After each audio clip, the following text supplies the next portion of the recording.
Hello, everyone, and welcome to the Voices of Forestry podcast. I'm your host, Seth Stevenson, the communications coordinator with the Arkansas Forestry Association. And today we're going to be talking about the best management practices in regards to Arkansas. You'll probably hear us refer to them more often than not as the BMPs. And today I'm joined by John Beasley with the Arkansas Department of Agriculture Forestry Division. John, you're the BMP coordinator, and thank you for joining us. Thank you very much. So, John, we kind of talked a little bit beforehand, and what I want to do before we hop into what exactly the BMPs are is explain to us what you do with the division. I'm the BMP coordinator, and that stands for the Best Management Practice Division. We more or less monitor and assist logging crews with following BMPs, primarily for water quality protection. That can be flowing water, it can be standing water, erosion control. And it doesn't just go with logging. It can be any silviculture practice which goes on in the forest. It could be heavy-duty site prep work. It could be controlled burning. It could be tree planting. But primarily logging is the one thing that we look at for water quality control. And I assist with logging operations there for following the guidelines that we have set up in our BMP manuals.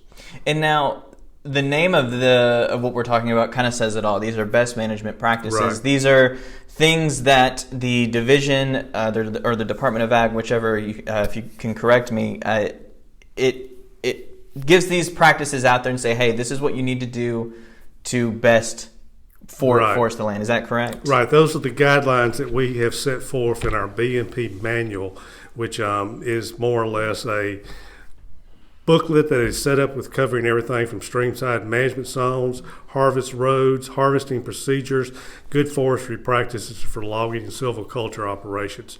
And within that manual, there are guidelines that are the minimum that are set forth in this state. Every state has its BMP department. They all have their own manuals. They vary a little bit in the way the books are written, but they're pretty close to being pretty uniform across the southeast part of the U.S. Our BMP manual is written in such a way that even an inexperienced person can understand it, but it's technical enough that it'll handle pretty well all situations that loggers will run into out in the forest as far as doing water quality control and good logging practices. And this is a free booklet. This isn't something you have to pay for. I've got those distributed out to the public. They go out to loggers during our training sessions. They're free to anyone who wants one. Just let me know. I've got them stacked up in boxes in a storeroom. So, and they're updated every few years. We just got through updating our booklet about a year ago.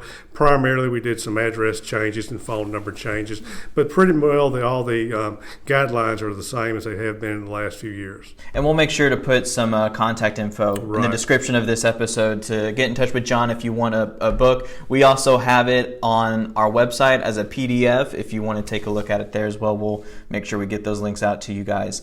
But John, just if you could, why did the department or why did the Forestry Division find it necessary to put something like this out there? Why do most states have a BMP booklet? Most of the southern states are still voluntary. We have not gone to a completely restrictive permit-type logging system as you may find in the northeastern states, some in the North Pacific Northwest. We're still a voluntary state with logging. Mainly, that means that loggers are not required to get permits. They're not required to put up post bonds or anything like that, or they're not being held accountable as far as getting fines when they make an infraction. In order to remain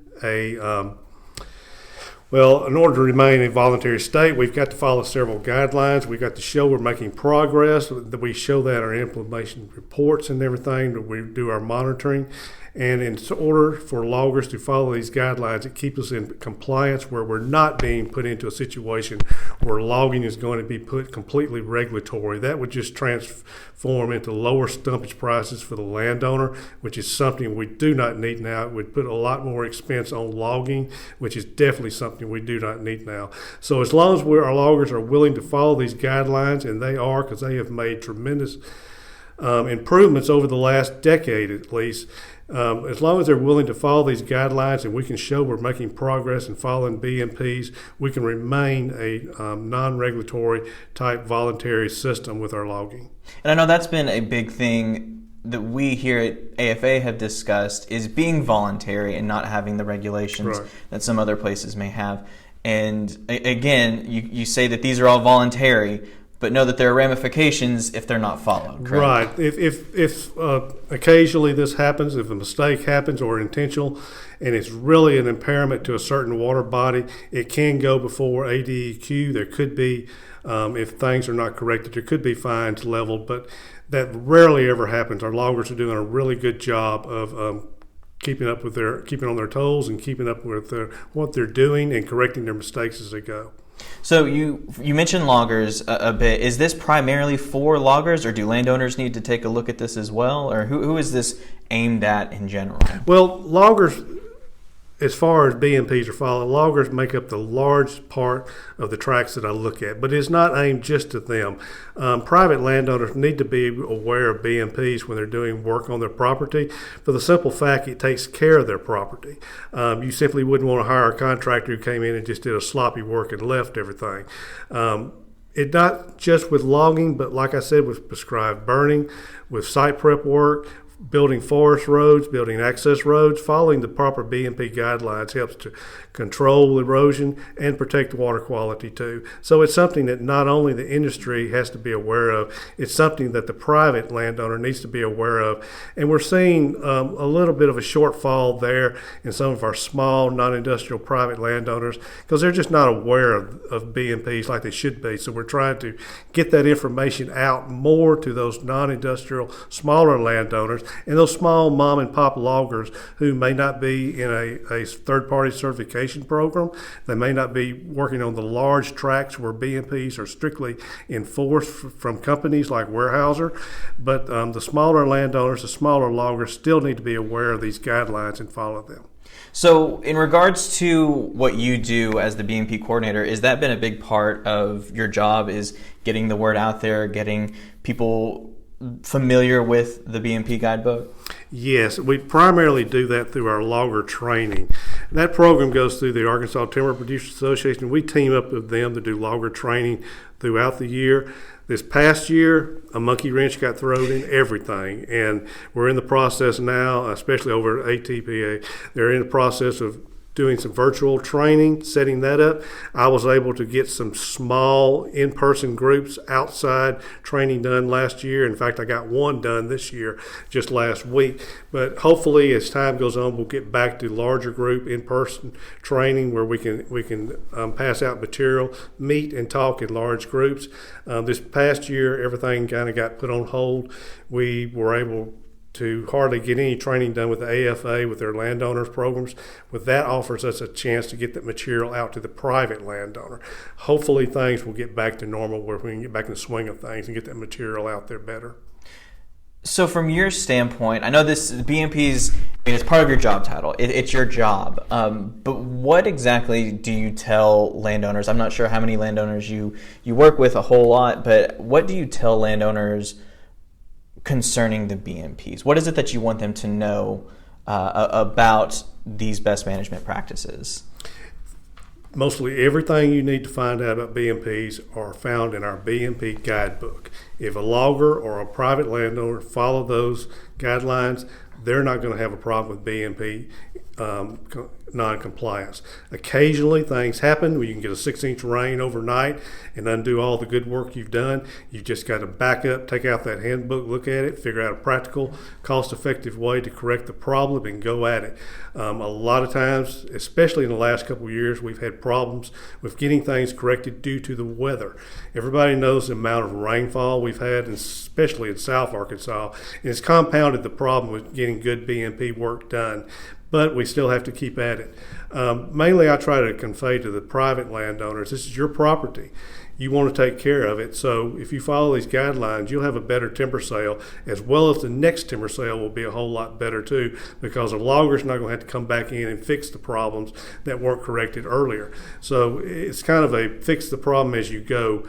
You look at the guidebook, you decide where to make your stream crossings, how to build your roads, where to place your deck. And then the most important part of any logging process is the closeout. Before that logger moves his equipment off your property, after he's finished logging, he corrects any problems that may have been discovered or anything like that. Water bars are installed, roads are leveled, stream crossings are cleaned out. The closeout, going through the property and making those decisions of what to do and what not to do, is the most important part of any logging operation as far as BMPs are concerned. So it's all right there. You can have it on your phone. You can have the physical book. Any answers to questions should all be right there. Yes, you can have the book. You can download it off our website in the PDF. You can have it on your phone where you can look it up. You can call me, or I will come to your site and do a pre-harvest, a in-harvest, or a post-harvest exam to give you some information and guidance in what you should do.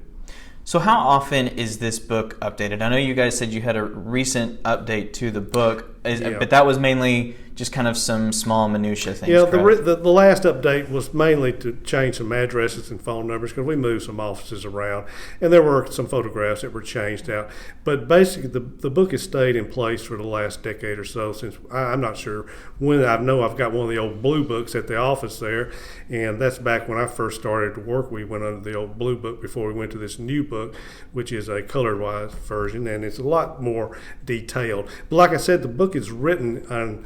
Some of our personnel wrote this book along with the AFA Forest Practice Committee and everything, and it's written in such good detail that it's technical enough that it'll cover whatever you run into in the forest, but a landowner who maybe really does not have experience in forestry can understand it. So it's really a well-written book. So I guess what I'm getting at is along with it being well-written, that these are tried and true practices. It's not just something that has been thought up here in the past 3 years. No, and basically if you pull out every BMP book across the southern state, you're going to find they're very similar. There may be some difference in SMZ widths. There may be some mathematical changes, but basically they're pretty much the same. Okay. So, John, I guess looking forward, going from here, like you said, there was a monkey wrench, and we all know what that monkey wrench was this past year. But going forward, what are you hoping to accomplish as the BMP coordinator here in Arkansas specifically? Hopefully, one of the main things is we're going to try to get back on a good logger contractor training regiment like we had in the past couple of years before the pandemic hit. That is going to be hitting at least 2 to 3 locations throughout the state every month to do logger training, trying to make it convenient for the loggers so they don't have to take off work, they don't have to miss a day of dry weather when they want to be in the woods. But we're going to try to get that training out there. We're going to try to get some more private landowner training associated with the AFA, your office here, where we can get the information about BMPs out there to the private landowner. I really would like to target those small landowners who own the 40-acre, the 20-acre tracts, who have difficulty getting a logger sometimes because they just don't have the acreage, and sometimes those loggers may not follow the proper BMP. I like to target those landowners and those small loggers too to get them to understand how well the BMP guidelines will help. So in the near future, we're looking at trying to bump up our training. Possibly later this year, we're going to start another round of implementation survey. Our last one was completed in 2018, and every survey we've completed every 3 to 5 years. We're slowly bumping up that percentage score. We're getting better at it, and that shows that we're making progress and improvement. Our loggers are making progress and improvement, and it helps us to stay a voluntary logging operation type state. And that kind of goes into some of the things I've been talking about with past guests. Is this isn't just the Forestry Division or ATPA or AFA. This is a team operation, so to speak, with these organizations, but also with these loggers and landowners. There has to be some kind of teamwork involved. One of the biggest helps I think that has happened in the past are these third-party certification programs, like SFI, Tree Farm, or something like that, where large industry and mills have gotten into an agreement. We're going to follow these guidelines.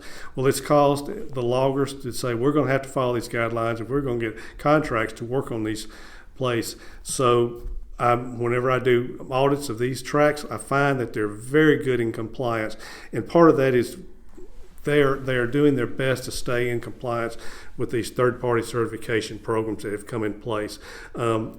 25 years ago, it looked like the Wild West when you went into certain tracts, and that is really tapering off a little more and more each year because loggers themselves, the logging companies, the mills, the large timber companies, the smaller timber companies are all doing a good job at following these third-party certification programs. So more often than not, you are finding people are willing to follow these voluntary guidelines. Yes. Okay. It's become a matter of requirement for doing business now. I've had people say, well, it's just increasing the cost of doing business. That's true, but it pays off in the long run because tracks are left in better conditions. That there's more volume and better control on the BMPs, lead to less erosion, less sediment into the streams. So when those loggers come back 7 years later, maybe to do another cutting, they've got tracks that are ready to go. They're not having to fix up the roads that were tore up 7 years ago that weren't repaired, or they're not finding streams that have been dammed up and flooded the area and destroyed timber. As long as these BMPs are followed, I think they will throw everybody into a situation where it's a payoff for them in the long run. So looking kind of at a alternate reality, if you will, do you know what a more regulatory system would look like if for whatever reason people decided we're not going to do these anymore? What would that look like? Well, let me give you an example. One state I know in particular, I won't mention the state, but before a logger attempts to do any harvesting on the tract, he has to apply for a permit for that tract through the state forestry agency. That takes time. He has to put up a little bit of money. That takes time there. Next thing, the employees have to go out and investigate this tract before the harvest to see what's there. Then when the harvest operation begins, the employees have to return to that tract to monitor the harvesting of that tract. After the harvesting is complete, the employees have to return to that tract a third time to monitor the final harvest to see if there are any problems. If any problems have arose, the logger has to correct them or he is cited with a fine. Now, as much logging that goes on in Arkansas, you can imagine what a nightmare that would be for the Forestry Commission to have to go out and monitor every logging site at least 3 times. How much money that would translate to the logger to put up as far as permits. That all comes back down to lower stumpage value for the timber landowner there, and that's one thing that we're dealing with right now are low stumpage values. We don't need any more regulations that are going to drive the price down. As long as these loggers are willing to do the best they can to follow BMPs, I think we can stay non-regulatory like that in a voluntary type condition. So red tape, just red tape out the wazoo. Right. It would be a nightmare for the Forestry Commission to be able to monitor every logging site this many times. We don't have the personnel. We don't have the funds to do that. Also, it would slow everything down, and I think it would just drive the price of timber down so much that we're in a situation right now where we've got tracts that are just backlogged, overstocked, and need to be harvested. But they're not. We don't have the logging ability like we used to. So many have gone out of business.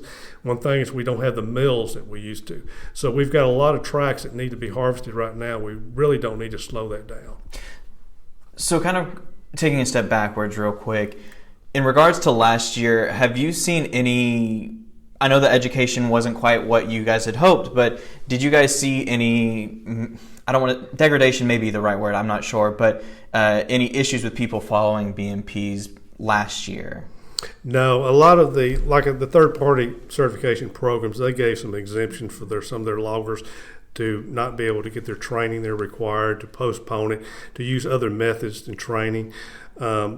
Everybody kind of worked together. We knew what we were facing with the pandemic and how it was going to slow everything down with large gathering, in-person gatherings. But the main hindrance I saw last year had to do with the weather more than anything. It was not human caused, it was just weather. Our loggers were up against the wall with exceptional rainfall and trying to get work done. And my biggest problem with the complaints I had last year was heavy rutting, excessive rutting, and Forest Hall Road being destroyed or something like heavily damaged. That was the biggest problem, and I think that was due to weather. It wasn't due to a lack of attempt of loggers trying to do a good job or not being able to get their training. So an act of God, nothing. You might want hands. To say that. I mean, no one controls the weather, though. So again, John, as we start kind of wrapping things up, there was something you wanted to talk about. We kind of spoke before we got into this. There are 4 pillars or 4 different parts of your job duties as the BMP coordinator or the BMP department. Right. So if you want to, can you kind of explain what those are? Okay. Well, the first part we talked about earlier, and that is the logger, contractor, or private landowner training that we do, which we are going to try to step that back up. We may have to back off and come up with some new ideas, but we're going to try to increase that training. The second step is we do courtesy exams. Like I said, this could be something as simple as a meeting on site where pre-harvest exam is made. It could be during the exam itself to look at any problems that may have arose and you want to figure out how to correct them before they get any worse, or it could be a post-harvest exam. We do this for industry. We do it for the private landowner as well. All that takes is just a request. Give me a legal location, what you need. I've got forms set out for each type of an exam. Also, we do what we call tailgate training sessions. That is normally something that is done outside with the logging contractors, short training sessions for small groups. That is probably something I'm going to have to pick up on this year to kind of make up for our not being able to have logging training where we have large groups that are in-person trainings in confined rooms or in something like that. We're going to have some of the smaller tailgate sessions out on the logging sites where everything's outdoors, everybody's out in the air, and we're some distance apart. We're walking around looking at sites. We're going to have some more of those. The third thing that we deal with is logging complaints. We have an agreement with the Department of Environmental Quality here in Arkansas that everything that they received as a logging complaint is transferred over to us. We look at everything there unless they want to take it or unless they want to work with us as a team effort on it. I receive complaints from the ADQ. I receive complaints that are sent in by the public, also by private landowners or logging contractors themselves. Every complaint is investigated. The first thing is to determine whether it is a valid or a non-valid complaint. We try to make our best effort to obtain site permission to get into the site, and once something is deemed to be valid, we look at it, try to figure out the quickest, most practical, cost-effective way to correct it. If the logger's willing to work with him, I'm willing to work with them.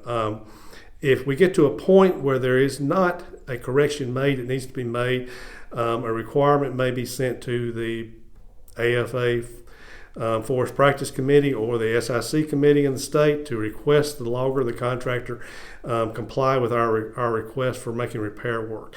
If that is not followed, it may be forwarded over to ADQ for them to make a determination where there's significant risk enough for them to get involved, where it could be something going into the point of a fine being levied against the logger.